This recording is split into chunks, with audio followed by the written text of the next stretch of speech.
বিশ্বভারতী ও নালন্দা বিশ্ববিদ্যালয়ের শিক্ষার মান নিয়ে বিস্ফোরক নোবেলজয়ী অর্থনীতিবিদ অমর্ত্য সেন।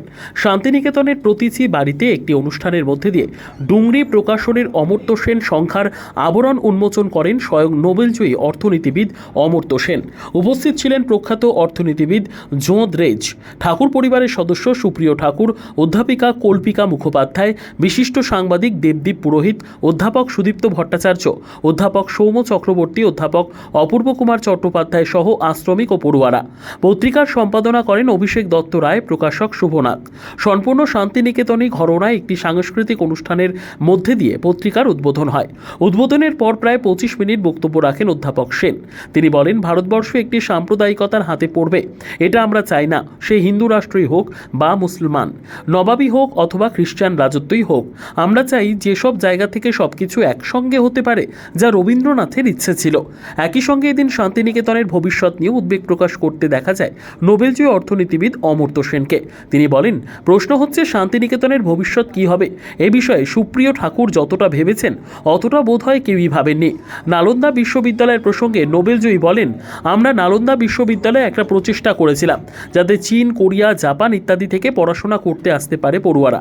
তাদের পড়াশোনার মান অত্যন্ত ভালো ছিল, সেটা অবশ্য মানার ইচ্ছে সরকারের ছিল না। তার ফলে এটা পরিষ্কার হলো যে আমি যদি সেখানে আচার্য হিসেবে থেকে যাই তাহলে নালন্দাতে কোনো রকম সাহায্য সরকার থেকে পাওয়া যাবে না। সেই সময় আমি চলে গেলাম, সেই জায়গায় এলাম অন্যজন। তাকে বলা হয় তিনি খুব স্বাধীনতা পাবেন, কিন্তু কোনো রকম স্বাধীনতাই তাকে দেওয়া হলো না।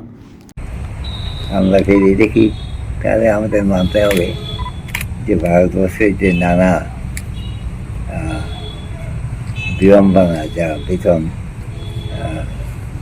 পিছিয়ে থাকার প্রমাণ আছে, সেগুলো সব কিছুই গোড়াপত্তন শিক্ষার অভাবের মধ্যে। তাই শিক্ষার মান নিয়ে আমাদের চিন্তা করার সত্যি কারণ আছে। সেটা খুব যে চতুর্দিকে মানা হয় তা নয়।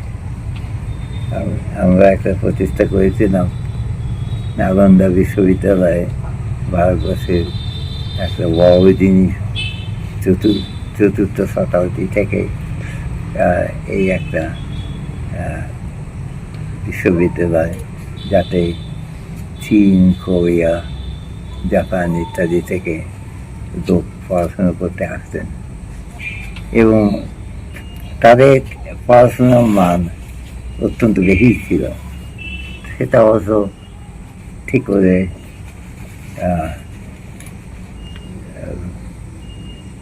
মানবার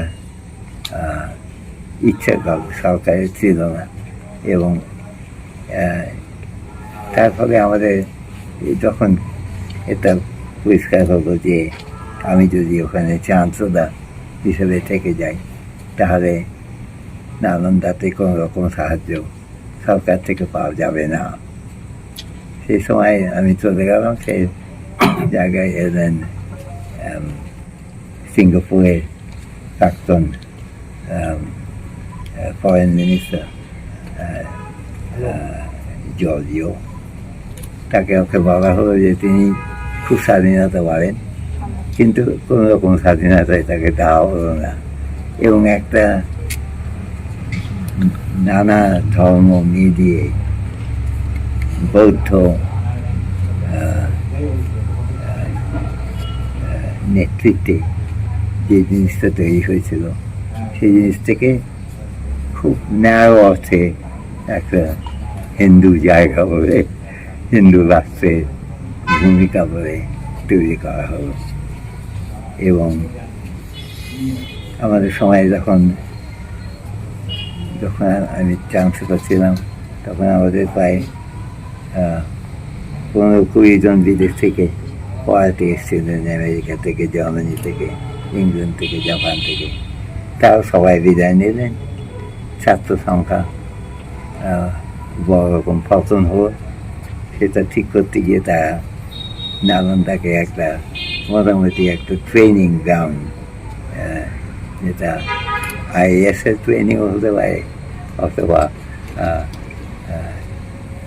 ভবিষ্যতে হিন্দু রাষ্ট্র তৈরি করার কীভাবে উপায়, সেটাও হতে পারে।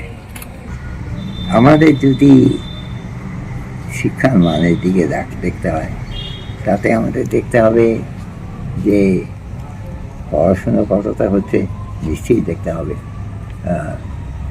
সাহিত্য এবং অঙ্ক, বিজ্ঞান সব কিছুর দিকে।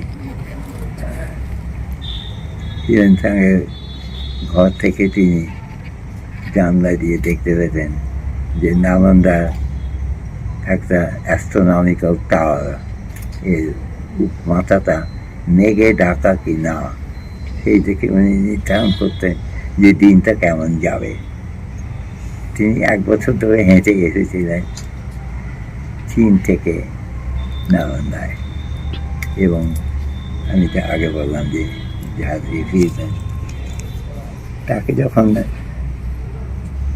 নালন্দার অধ্যাপকেরা বললেন যে আপনি এখানে থেকে যান, আপনি যদিও ছাত্র, উনি ওখানে 10 বছর ছিলেন, তবু আপনার প্রভাব অধ্যাপকদের মধ্যেও পড়েছে। তাই চীনে শিক্ষাবিদকে ওরা বললেন আপনি থেকে যান। তার উত্তরে হিরেন সাং বললেন যে আমি যদি গৌতম বুদ্ধের কাছে কিছু শিখে থাকি, সেটা হচ্ছে এই। Bureau report, PB news. Dream life hospital, ঠিকানা বর্ধমান রাজ কলেজ মোড়। যে কোনো রকমের চিকিৎসার বিশ্বস্ত প্রতিষ্ঠান ড্রিম লাইফ হসপিটাল খুবই কম খরচে বিশ্বমানের চিকিৎসা প্রদান করে থাকে। উন্নত মানের ওয়ার্ড কেবিন, পরিষ্কার পরিচ্ছন্ন পরিবেশ দ্বারা সুসজ্জিত চিকিৎসা ব্যবস্থা ড্রিম লাইফ হসপিটালে। বিদেশি মেশিন দ্বারা আইসিইউ, অপারেশন থিয়েটার এবং প্যাথোলজি ল্যাব 24 ঘন্টায় নিয়োজিত। এছাড়াও স্বাস্থ্য সাথী কার্ডেও পরিষেবা প্রদান করা হয়। উন্নত মানের পরিষেবা প্রদান করার জন্য আমাদের ডাক্তারবাবু, মেডিকেল স্টাফ এবং সিস্টাররা সকলেই বদ্ধপরিকর। যোগাযোগ করুন 7319525110 অথবা 9734762221 এই নম্বরে।